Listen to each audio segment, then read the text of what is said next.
Hi everybody, it's great to be back here again tomorrow. It's Friday, let's get down to our Torah lesson, this week's portion of Vayetzey, about Yaakov Avinu, Jacob having to go to Mesopotamia, and of spending many years in the White House. We call him Lavan. Many years until he marries his wives and his maidservants and has a lot of children and brings back the tribes of Israel and comes back to the land of Israel. And we're familiar, of course, with the general story. Today I want to focus on a small little section that after the beginning births that I mentioned this week's portion, beginning with, we know that Leah, she was the underdog. Yaakov loved Rachel more than Leah, as we all know. And God opened up Leah's womb, and she was blessed with right away the first four children, Reuven, Shimon, Levi, Yehuda, the first four tribes she was blessed with. And then Rachel sees that Leah's womb has been opened. She's upset that she doesn't have any children, and so she gives over her maidservant, Bilhah, and she ends up having a maidservant, Dan, and Naphtali. Two children are born to her, and Leah sees this, so she gives her maidservant, because she stopped having children, and she has, again, the other two children, Gad v'Asher. And here we see the beginning, the first six children, the first six tribes, or the first 8 tribes are born. 4 of Leah in the beginning and 2 of each. So it's now 8 tribes that are brought into the world. And at this point, there is a sort of interruption, and it's a story which I'd like to talk about regarding something we call the mandrakes. The famous mandrakes. I'm going to read the verse. We look in, let's look over here. Okay, chapter 30, verse number 14. What does it say? Vayelech Reuven bimei ktsir chitim. And Reuven, he goes out. It was the Yimei ktsir chitim. Ktsir chitim refers to the wheat harvest, which is a time of year when these particular fruit are ripe. Vayimtza dudaim basadeh.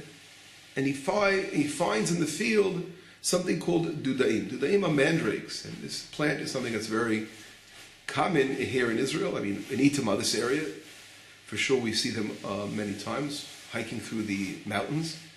And these mandrakes are a known remedy for women who have difficulty getting pregnant. For over the years, it's also used for other remedies. And it happens to be a plant that's poisonous.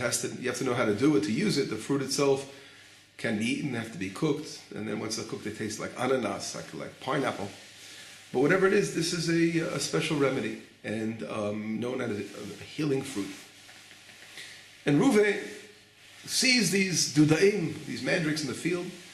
Vayave otam el Leah imo. So what does he do? He brings them to his mother Leah. Now, what is Reuven bringing mandrakes? That's a poisonous plant. It's not just a regular thing to bring someone to eat, right? We have to prepare it properly.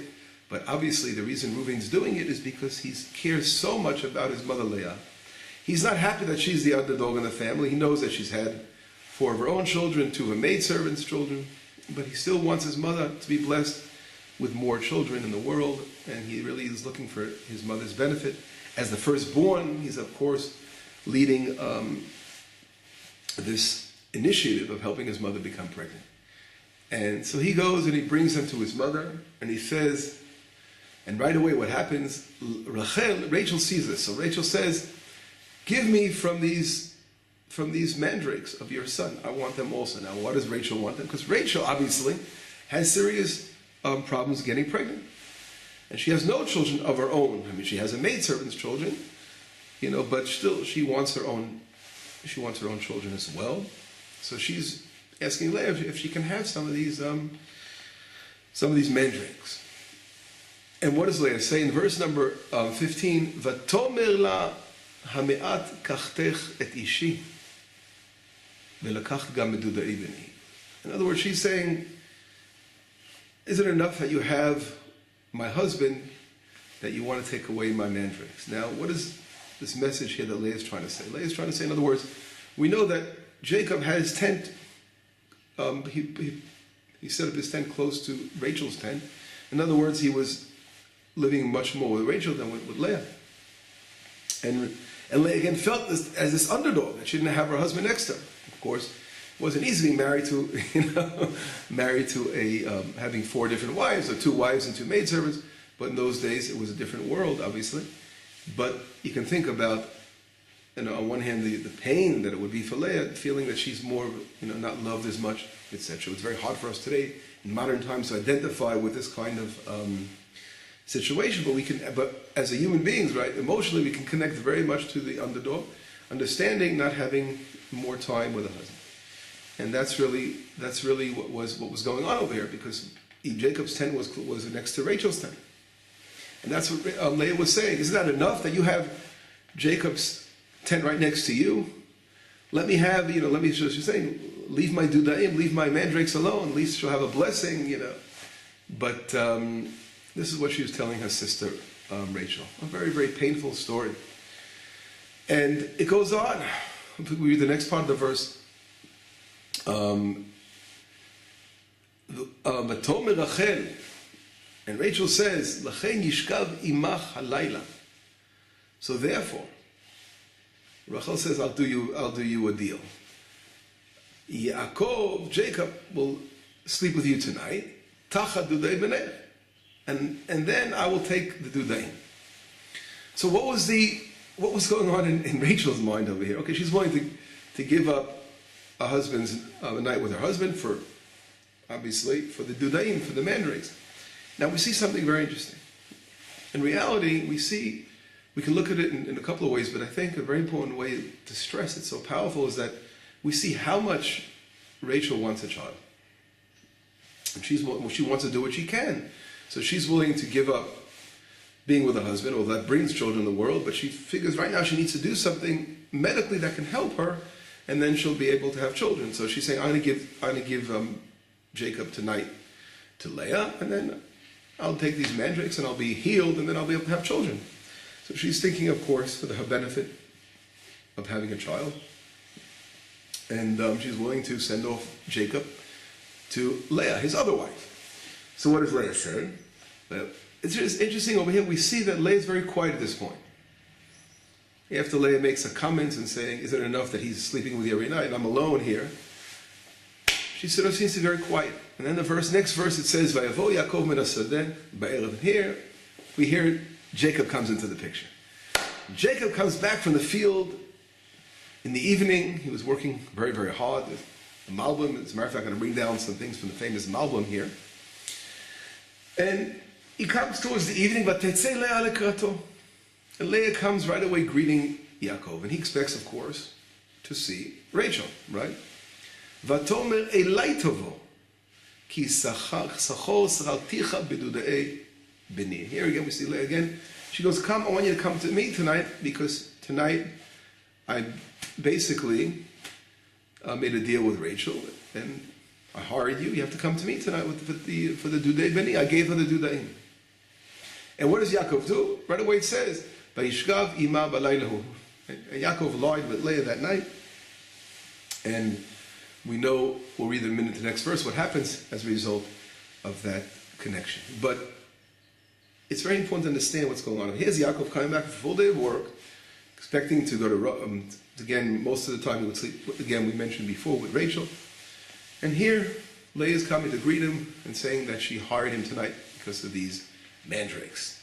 It's, again, a painful story. She have to convince her husband to be with her a little bit? I mean, he's married to her also, right? Doesn't she have equal rights? But in reality, we see something very, very deep over here.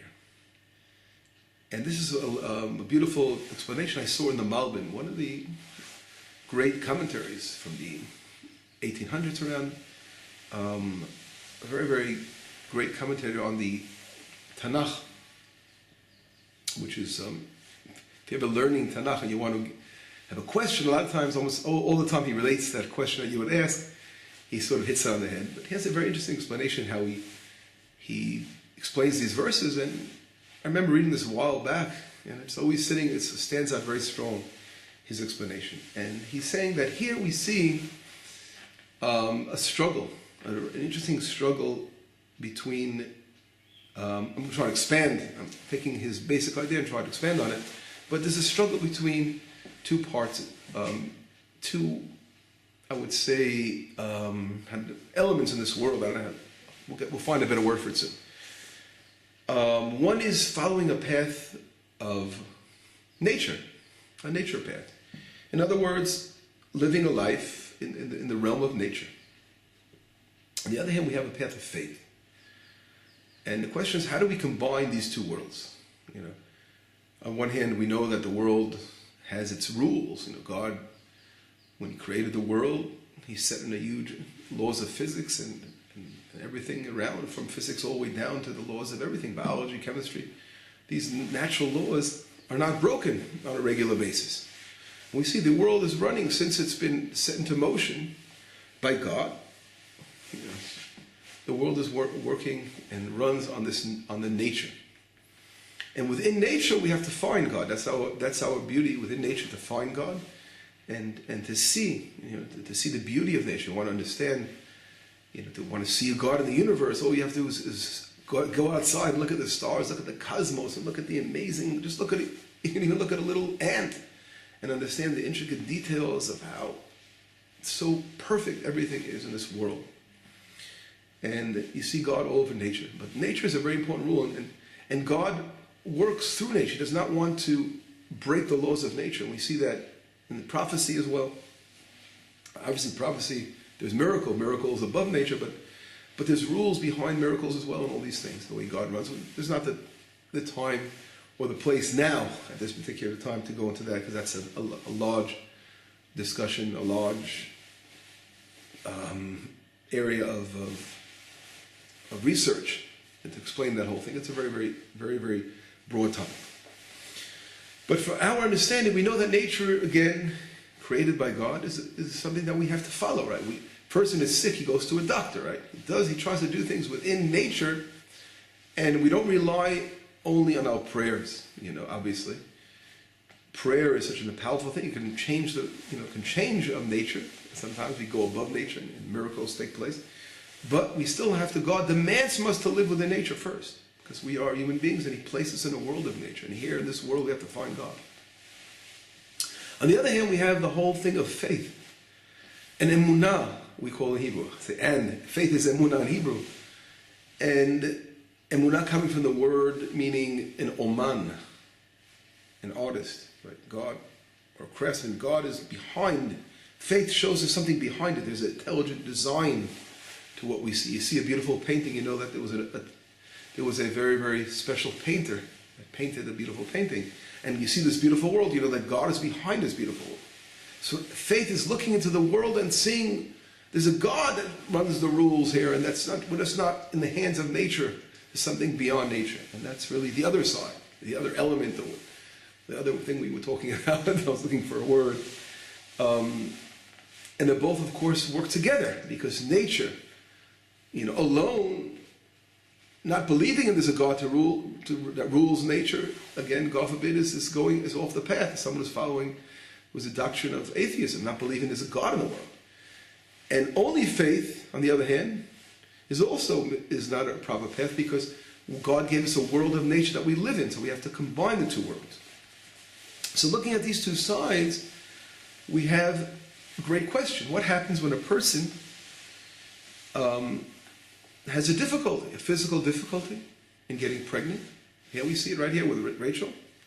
And she's trying to solve the problem. So what would be the solution of someone like Rachel who's not getting pregnant? Obviously to go to a doctor, to do what you can in the physical realm, if they can help her to get pregnant. And then, of course, at the same time, we'd expect to see her working very hard and praying to God, and praying that there would be a change in her life. And that's how a person would go at something. Number one, you do go to a doctor, you do the search for help. On the other hand, you have to have, a very, very important connection with God, understanding that in reality we can do all the doctors and all the health things in the world, but if God doesn't want us to be well, we're not going to be well. And we have to, of course, pray, and hopefully we can make a change by praying. So we see a combination of both sides. And that reality is a very hard mixture, because in this world we're always day by day faced with things that we would love to happen in our lives, difficulties and challenges that we go through. We would love to change them. And we're living in nature, we try our best to get out of them. But sometimes we just can't. And of course we pray and we hope through prayer, but some people don't pray, right?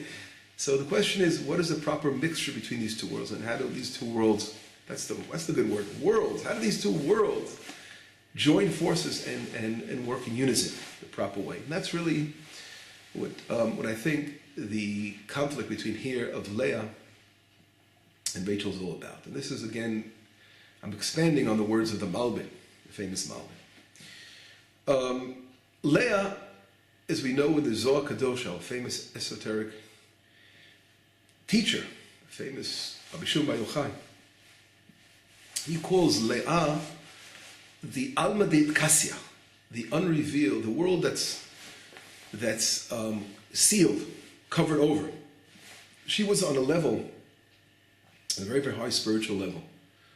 That was Leah. She was part of the Alma de Kassia, the closed world, the spiritual world that's hidden, that's covered over.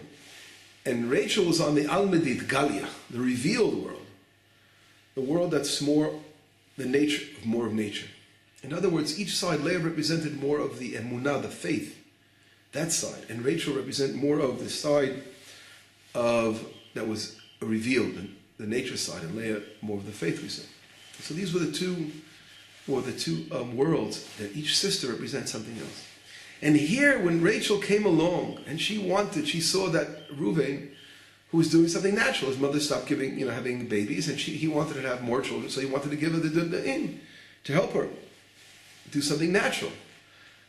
And then when Rachel came, and apparently when she said that, is there enough that he took, that my husband is with you? In other words, that she was saying to herself that she can't even go by natural means because her husband is barely with Leah. But Leah's personality was a person of tremendous faith. And she knew that through faith, God will come through for her. And that she would be blessed with more children.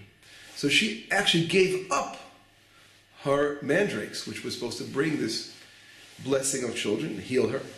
And she gave it to Rachel.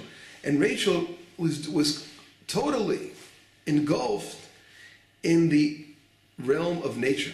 And therefore, when she had the mandrakes, it didn't do anything for her anyway. But right away, Leah, who didn't use the mandrakes, but her faith was always so strong, she was blessed with 2 more children right away. And that's what it says. We follow in verse number 17. It says, "Vayishma Elohim et Leah, v'tal v'tele leYaakov ben Chamishi." And then she has a 5th child. And then if we follow in verse 18, and then she calls him Yisachar, and then in verse number 19 she has another child, in verse number 20 it mentions Zvulun, she has a 2nd son as well. So right away we see that Leah's path of faith, of relying on Hashem and not relying on these mandrakes, is what blessed her to have more children. So that was Leah, someone totally involved in the spiritual world, in the spiritual realm. Not that she knew that she had to go through nature, she had to be with a husband to have children, but obviously it was something much more in the spiritual realm, because her life through prayer was everything for her, and she knew that can overcome all obstacles. And Rachel, unfortunately, didn't have that at this point. But if we go on, we see, if we follow in verse number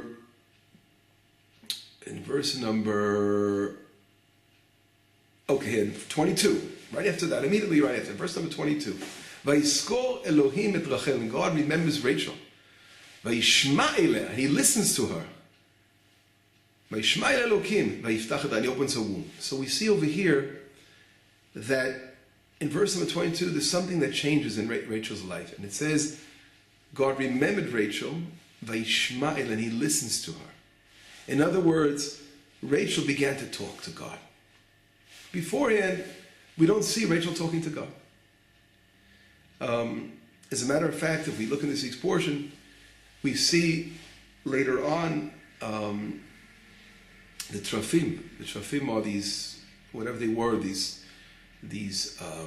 idols and certain opinions and other opinions they were able to tell the future that Lavan had in his home. So according to most opinions, they were really basically these particular dolls were dolls of revealing future, or revealing certain things like using the stars, astronomy, whatever it was. Again, this was a kind of, it wasn't a prophetic thing, but it was more of something that was used, which can give certain truths no, according to the Nachmanides, and the Ibn Ezra talks about it in that way. So Rachel grew up in a home, on one hand, that her father was, into these kind of things. He wasn't a man of faith, obviously. He was an idol worshiper. And it wasn't so easy to grow up in that kind of environment, right? And to pull away from that. But Leah was able to overcome and focus on faith completely. Rachel took her time to do this, but we see it's a process. And she takes those things away from her father later on, because she doesn't want her father, to use these things anymore.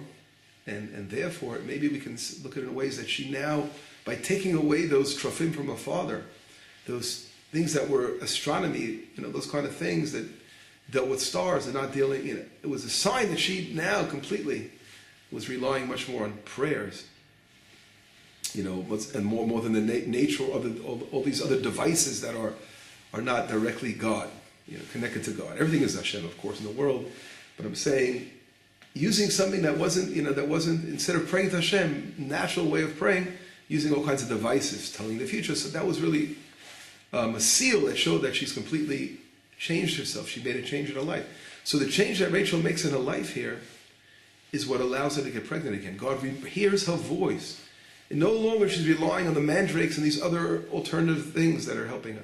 But she knows that in reality, all of nature, all these things, they can only be useful if we understand that God is above everything, and He's the one who's in control of everything.